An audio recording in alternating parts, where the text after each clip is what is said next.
Halo semuanya, ketemu lagi di channel Mami Tarigan and Family. Sesuai dengan judul video ini, kali ini aku akan share tentang dana kuliah anak yang aku dan suami berhasil kumpulin. Hore! Sebenarnya kami udah berhasil ngumpulin dana kuliah anak ini sejak beberapa waktu yang lalu. Cuma aku baru kepikiran sekarang untuk share di YouTube karena berpikir mungkin bisa bermanfaat buat teman-teman yang lain yang juga mungkin sedang mengumpulkan dana kuliah anak. Anak kami sekarang umurnya hampir 5 tahun, artinya dia bakalan kuliah sekitar 13 atau 14 tahun yang akan datang. Kenapa kami udah ngumpulin dana buat dia kuliah dari sekarang? Karena menurut kami pendidikan itu penting banget dan biaya untuk kuliah itu cukup besar.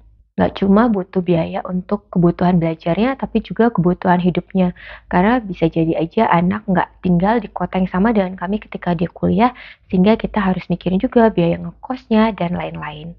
Terus ketika anak kami nanti udah usia kuliah, kami bakalan berusia 50-an, yang mana kondisi fisiknya mungkin nggak akan sefit sekarang. Jadi ketika sekarang masih lebih muda dan juga sehat, kami berusaha semaksimal mungkin untuk bekerja, mengumpulkan uang supaya biaya kuliah anak sudah tercapai.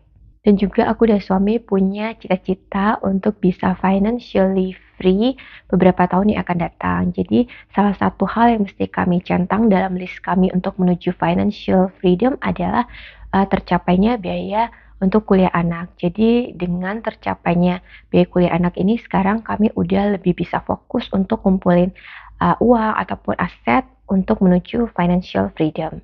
Besaran dana kuliah yang akan aku bahas dalam video ini cukup untuk anak kuliah baik di Indonesia ataupun di Jerman.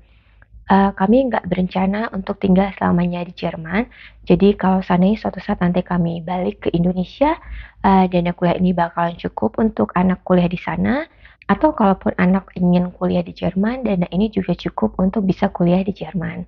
Tapi kalau seandainya anak pengen kuliah di Amerika Serikat ya nggak bakalan cukup. Nanti biar dia cari beasiswa sendiri deh kalau dia pengen banget ke Amerika Serikat. Nah, gimana cara kami ngitung dana yang dibutuhkan buat kuliah anak? Kalau kuliah di Jerman nih gratis uang SPP atau uang kuliah di sebagian besar universitas di Jerman, kecuali universitas-universitas di daerah Baden-Württemberg, di mana sejak tahun 2017 mereka mengenakan biaya kuliah bagi mahasiswa yang bukan warga Uni Eropa. Nah, kalau di universitas lain di daerah tersebut gratis SPP. Jadi cuma perlu mikirin biaya hidup dan juga kebutuhan belajar lainnya seperti tiket semester, laptop, buku, dan lain-lain. Kami pakai besaran beasiswa yang diberikan oleh DAAD untuk menentukan berapa biaya per bulan yang dibutuhkan mahasiswa untuk kuliah di Jerman. DAAD itu adalah lembaga Jerman yang memberikan beasiswa kepada mahasiswa ataupun peneliti untuk belajar di Jerman. Nah, kalau DAAD memberikan jumlah tersebut sebagai beasiswa per bulan, artinya cukup untuk biaya hidup mahasiswa untuk kuliah di Jerman. Untuk tahun 2022 ini, besaran beasiswa DAAD adalah 850 euro per bulan atau sekitar 14 juta rupiah per bulan. Kemudian angka ini kita kaliin 12 untuk tahu kebutuhan biayanya per tahun, yaitu 10.200 euro. Untuk masa studi S1 atau sarjana itu biasanya 4-5 tahun. Kami budgetin untuk 5 tahun. Jadi yang tadi 10.200 itu dikali 5, sehingga totalnya adalah sebesar 51.000 euro atau sekitar 840 juta rupiah untuk kuliah sarjana atau S1 di Jerman. Nah, untuk mengantisipasi biaya yang tak terduga, kami lebihin dikit dana kuliah yang kami kumpulin menjadi 55.000 euro atau sekitar 900 juta rupiah. Mungkin teman-teman berpikir itu kan angka jumlah uang yang dibutuhin untuk kuliah sekarang, sedangkan anak baru kuliah belasan tahun yang akan datang. Nggak bakalan cukup dong karena adanya inflasi.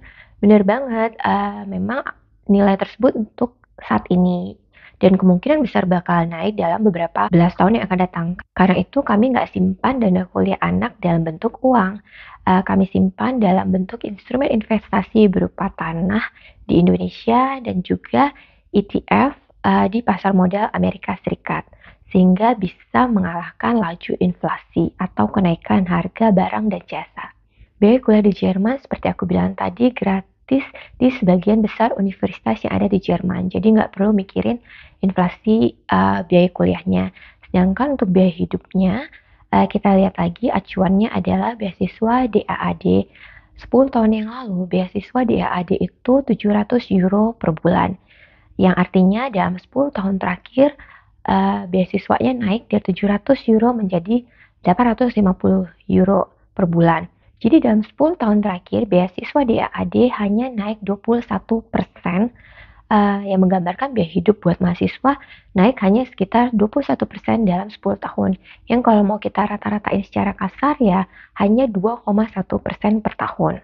Sementara tanah di lokasi yang berdekatan dengan tanah yang kami miliki, harganya udah naik lebih dari 40% padahal belinya belum sampai 10 tahun yang lalu. Dan juga ETF yang kami miliki yaitu ETF S&P 500 itu returnnya dalam 5 tahun terakhir adalah sebesar 49%. Dan ETF satu lagi yang kami miliki adalah ETF Nasdaq 100, itu returnnya dalam 5 tahun terakhir sebesar 89%. Jadi kenaikan nilai investasi kami masih lebih tinggi dibandingkan inflasi di Jerman dalam 10 tahun terakhir. Nah, seandainya anak kami kuliah di Indonesia, di salah satu perguruan tinggi negeri, misalkan ITB, sekarang biaya SPP-nya per semester adalah 12,5 juta rupiah. Untuk SPP selama 5 tahun berarti 125 juta rupiah. Dan untuk biaya hidup let's say 2 juta rupiah per bulan, maka untuk 5 tahun biaya hidupnya adalah sebesar 120 juta rupiah. Yang kalau ditotal dengan biaya SPP-nya menjadi 245 juta rupiah. Itu masih jauh banget di bawah angka 900 juta rupiah yang udah kami kumpulin. Nah, gimana kalau seandainya anak kuliah di universitas swasta di Indonesia? Kami sih berpikir seandainya anak nggak kuliah di perguruan tinggi negeri di Indonesia, mending dia kuliah di Jerman aja sekalian. Karena universitas swasta di Indonesia itu harganya dan kualitasnya bervariasi banget. Ada universitas swasta di Indonesia yang harganya mahal banget, tapi peringkat atau rankingnya di dunia masih jauh di bawah universitas di Jerman. Karena itu menurut kami mending sekalian aja kuliah di Jerman seandainya dia nggak kuliah di perguruan tinggi negeri di Indonesia. Tapi tentunya kami bukan orang tua yang otoriter ya, nantinya kita bakalan tetap juga lihat bakat dan minat anak, dan juga diskusi dengan anak untuk menentukan masa depannya dia. Sekian dulu video kali ini, semoga bermanfaat buat teman-teman. Kalau teman-teman punya pertanyaan, silahkan tinggalin komentar di kolom komentar di bawah video ini. Sampai jumpa lagi di video berikutnya.